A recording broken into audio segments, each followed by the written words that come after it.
Welcome, hi, welcome to Ubuntu Outdoor Education. My name is Ubuntu. I'm an outdoor educator and have been so for the past 8 years, along with a lifetime of outdoor experiences and just life experience that I include in my work. As a starting point, I'd like to share skills and know-how to viewers or with you, the viewers, so that people can plan their own trips and have their own adventures with good information that will help them to actually make it more enjoyable and also allow them to do it safely.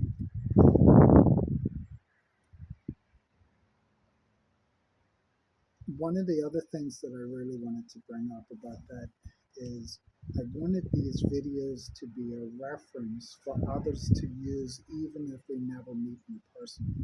Uh, it'd be good if people come to in-person training and stuff like that, but also at the same time, I want viewers to be able to follow the steps and actually build their own experiences without having to just actually do a course. The things, because this is a new business and a new thing for me, it's going to start really, really humbly.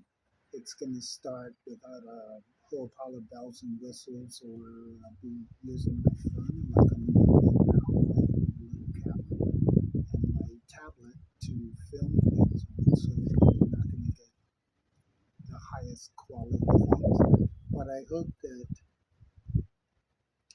all of this can continue to go like step by step and gradually build over time. It takes a lot of resources to be able to start an outdoor education business. And one of the main ones is things like insurance and other things like that, along with your certifications and everything else has got to be kept up. And so, how can you start something moving in the right direction without a lot of money? So, this is my way of actually starting that process that I hope that eventually will grow and develop over time. The things that I can cover now in terms of like the scope of my instruction as I have on my website is nature knowledge, canoe camping, bushcraft, and as the three main things. Nature knowledge is more about starting off from wherever you are and starting to develop a sense of curiosity about the natural world around you. So you start to notice nature that is pretty much unseen and underfoot just because you haven't paid any attention to it. So by starting small and gradually building over time, people can increase their nature knowledge, their sense of curiosity, and feel more integrated into the natural environment. Canoe camping kind of speaks for itself. I love canoe camping, and will be helping people to be able to get ready to do some of them, for many people, their first canoe trips, and be able to know what to look out for, be able to pick zones of challenge. Not every place in this central or southern part of Ontario is good for beginners. So having an idea of where to go based on your level of experience, and also the time of the year that would be best for you. We'll be covering how to handle portages and all of the other things that happen on a canoe trip. Bushcrafting. Um, bushcraft, for me, bushcraft is not just about how little equipment I can actually take with me when I go out, or how rudimentary I can make my equipment with, or how much I can suffer and endure being cold or anything else like that. For me, bushcrafting is the European way of actually dealing with bushcrafting. I would use the term sloyd, and means crafting and interacting with things in nature for utility and beauty. So for me, that might include yes, making structures or shelters, but it may also include things like making your own wool clothes or making something out of canvas or being able to repair a tent or a pair of shoes and make your own hat, gloves, mittens, anoraks, mop-boots. And to me, that's part of bushcrafting as well. Oftentimes it's really brought up very much. It's usually a lot more gung-ho man against nature, and I'm not trying to do that. What I'm trying to do is I'm trying to instruct people so that they can have their own outdoor experiences, especially to people who don't normally get an opportunity to come out into the natural world. And how can I be an ambassador to the great outdoors and helping people to find their own place within it? That's kind of where I'm at. Um, One of the other key things, there are three other core things that I'll be focusing on in the beginning section. And one is trip planning, how to assess the areas that you want to go, the time, who's going with you, what equipment you need, and stuff like that. Um, and how to put it together a trip plan and a float plan so that anybody who picks up the float plan or your trip plan can understand very, very easily what it is that you're doing, why you're going, what you hope to get out of it, and what to do and where to go in case something goes wrong. Um, which brings me to the next thing that is a critical part of this is safety and risk management. I've met a few enterprising young people who have put themselves out by usually by using mind, bushcrafting mindset and put themselves out in provincial parks or in crown land and experience a lot of miserable experiences. Misery doesn't actually have to be a part of it, and usually means that you're doing something wrong. And many of them have shared with me that they realized that the way that they were doing it made for safety problems for them, whether or not it was thermal regulation or anything else like that. Being just very, very remote, knowing where exactly they're bushwhacking to. So safety and risk management are critical kind of tools, especially if you're by yourself. Uh, it's You want to repeat this process, not have it be a one-way trip.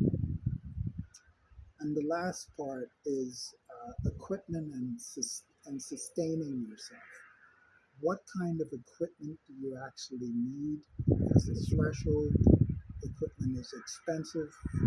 People don't have time to shop around and guess what they might need.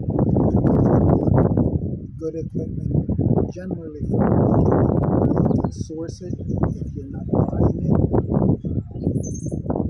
People don't have that kind of money to lay out. I do this professionally, so over the past 8 years, my equipment reflects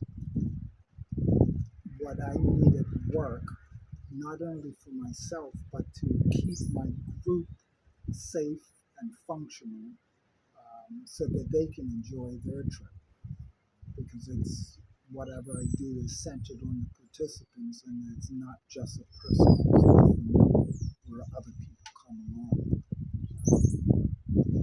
The last two things that I wanted to bring up, which I've touched on a little bit early on, I mentioned about canoe camping, but I also would like to be able, I'm a canoe instructor, and I would also like to teach canoeing and can throw my canoe in a car and come to wherever people are and give lessons on canoeing, and can help people to get more proficient at it. The other thing that ties into bushcrafting that I touched on earlier, which was clothes crafting. There's I can't understate uh, how fulfilling it has been to make my own clothes over the past 8 years that I've been doing outdoor education, and to go through winters with clothes that actually work. And I understand every single stitch. And many of the pieces of clothing that I've made are far more effective than anything that I have spent money on for half the price. So those are some of the things that I would actually like to do. I wanted to put a video together just to kind of give a bit of an overview. It's also my first one. There's some feelings of awkwardness in actually making a video because it's very different from being in a class. Um, yeah, and I'll pause it there for a minute.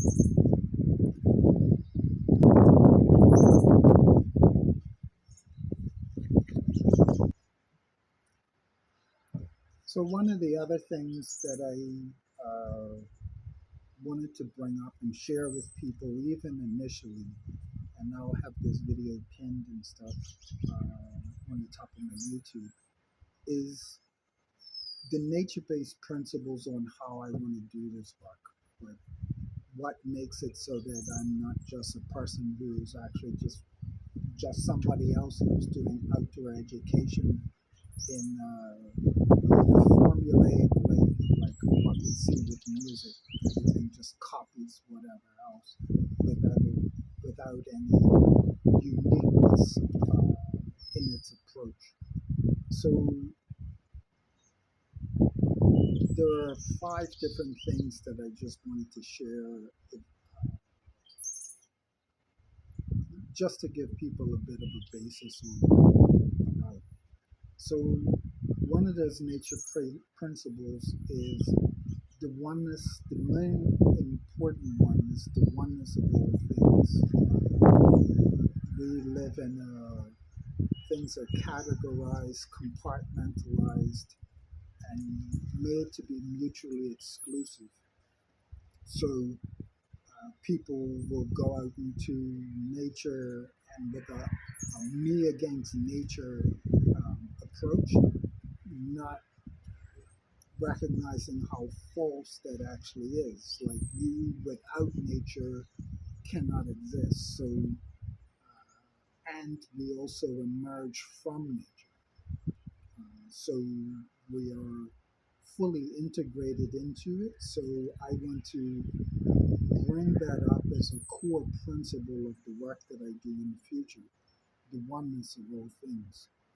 The next one is, in number 2, is the differences and the similarities of day and night. Or another way of actually putting day and night is the clear and the bright. During the day, we deal with the brightness of the sun, which you can see now. I'm making you squint a bit. And at night, we have the clarity of the night sky, and can look out into eternity, as it were. Both of these actually have principles that I both in terms of emptiness and fullness. You need to stop to empty something out and to stack it up. Those are things that will need to be kind of explained more in person. But for the most basic part, understanding day and night and how astronomical bodies, whether it's the sun, the moon, the stars, can help us to navigate, can help us to set up our position of our camp better. And it's nature knowledge in its grand form. The third one, number three. Number three is understanding the, and this is a dynamic, and I get this from philosophical Taoism, and it's called the three realms or the three powers. And the three powers are heaven, or, and I'll put it rather than talking heaven in a Christian context or any other kind of religious context, I'm going to say that the heavens are the weather, astronomical bodies, but mainly the weather and the season and time. The next is the ground or the earth part. So the ground would actually take care of everything from what's the quality of the rock that we're on, what are the trees and animals that cover the ground, how to make the best use of using the nature that's underfoot. There are some places you would choose to walk through and other places you wouldn't. There are places that you would choose to set up your tent and your camp and places that you wouldn't. And we'll go deeper into those kinds of things. And the third one of that dynamic of the three powers is humanity. The reason we go into nature is not for nature's sake, but we go into nature for our own. So,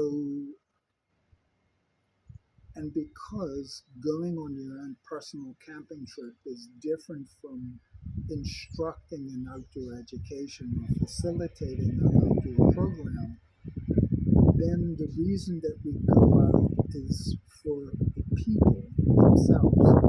So in the context of taking care of people in the middle, as it were, there's what is the weather? What time of day is it? What season is it? And then below is where are we and where do we need to be? And then in the heart of it is the people themselves. What do the people need? Are they tired, hungry? Could they use a break? Should we just stop here? Asking the right questions. And these are things that tend to be helpful to people who to nature hike or a camping trip, so that you are always factoring in what's the weather, the time, where are we, where do we need to be, and how will people and the OCC, or the Outdoor Council of Canada, describes that part of the process as being a participant-centered activity. Because we do it for other people. And if you're the one that has the most experience, then you have a duty of care and responsibility to the other people who are accompanying you who may not have that experience. And even if they do, how can you cooperate with each other to actually help things move along? The fourth one is the four seasons. Each of those four seasons has their own particularities, their advantages and their disadvantages. And we've now just come out of winter. This is in April 14th, 2026. So we've just finished coming out of winter. The snow's just melted. We've got some April showers happening. Some of them turned. Thunder and lightning has happened, which means the nitrogen cycle is actually taken over the soil. You're starting to see insects and stuff like that in the back. Um, and so spring has its own particularities as well. Summer has its heat. Autumn has its beauty as well. Winter definitely has its beauty. So going through the particularities of the season and understanding how to make the best use of it. Spring might not be the best time for you. Maybe late summer, early fall might be a better time for you. But understanding the seasons and what you personally want to gain through your experience of being outside actually is pretty helpful. And the fifth thing that I'm going to share is what in philosophical Taoism is known as Wu Xing, or the five elements, or the five transformative moments. And I like them because, aside from my personal practice, I like them because they highlight and dovetail into Dave Canterbury's five C's of survivability, the five basic items you would need. They're the old school five elements that we see most of the time with people doing more esoteric things. But I'm going to use them in a pretty practical way. There's water. So knowing how to travel safely on water, how to make water safe to drink, and avoiding the hazards of water. That's the element for wind and wind. There's the wind part. I'll start with that. And you can see the camera shaking a little bit because it's still a little bit of a breeze. So weather is an aspect of that. But the part of wood that I really like, or wood and plants, is understanding the trees that are around you, and it doesn't have to be a large batch. You can start with one tree and move on to three or five, and before you know it, you have a really good idea of the nature of the trees that are around you. If you want to start a fire, for instance, and most people when they go camping do, what kind of wood do you pick? So, which brings me to the third element of fire.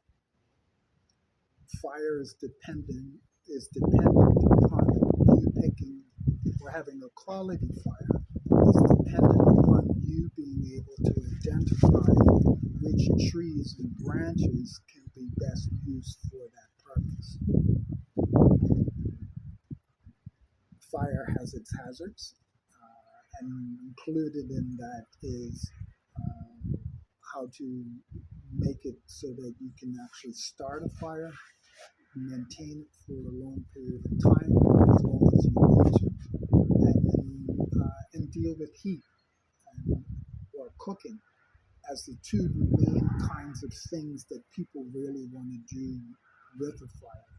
It's either a cooking fire or a warmth fire. And being able to build,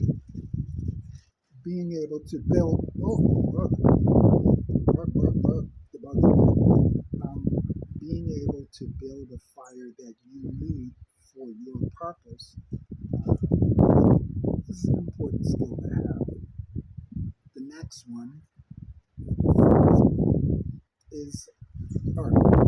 And earth shows itself both in terms of the nature of the ground, whether or not it's hard, rocky, barren, swampy, mushy, muddy. Is it going to drain? If I put my tent here, am I going to wake up in a swimming pool? Um, am I going to be, if the ground's too hard, am I going to find that I can't really put down tent stakes because there's nowhere for me to dig them into the ground? The ground also points towards having orientation and being able to orient or navigate your way around on the ground. knowing where you are, knowing where your camp is, knowing where the thunderbox is, or any number of things.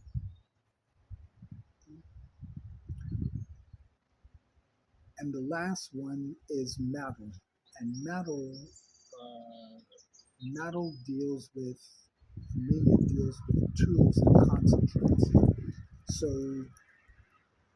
whether or not it's a pocket knife or a little Swiss Army knife or someone brings a saw, you will need to be able to use metal well, whether it's cutting tools, whether or not it's a container for cooking food, sterilizing water.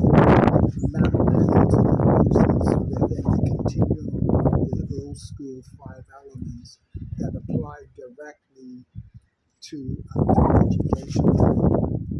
One of the reasons that I like them is because they are large kind of archetypes, as it were, but they also represent bodies of knowledge. So I need to be able to know how to actually set up water for myself and to be able to power a canoe. I need to be able to identify trees, harmful plants, poison ivy, giant hogweed, etc. I need to know how to make a fire and actually keep it safe and effective so that I can either cook or stay warm with it.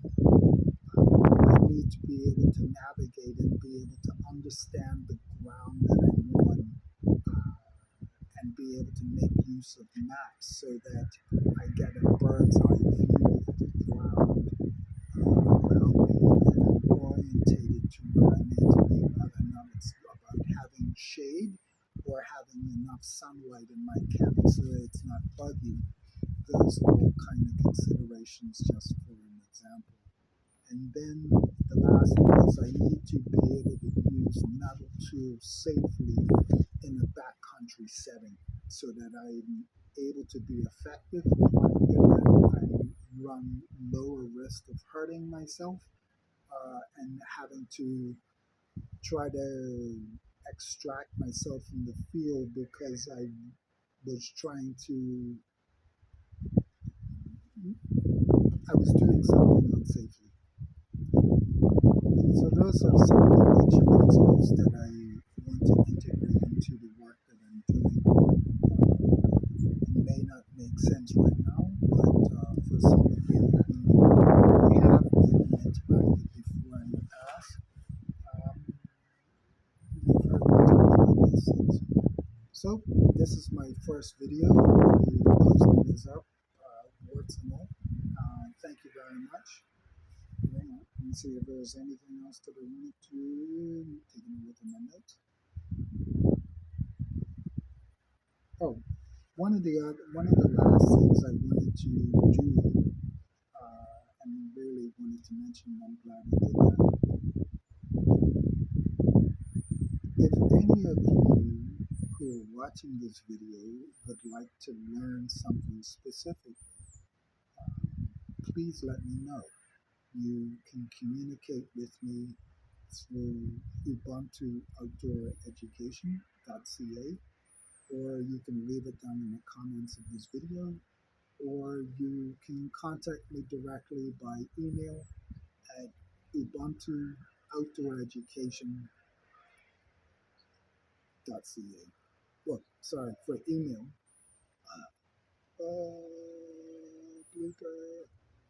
Ubuntu Outdoor Education@gmail.com. That's for email. Thank you very much. Like and all that other kind of good stuff for the robots.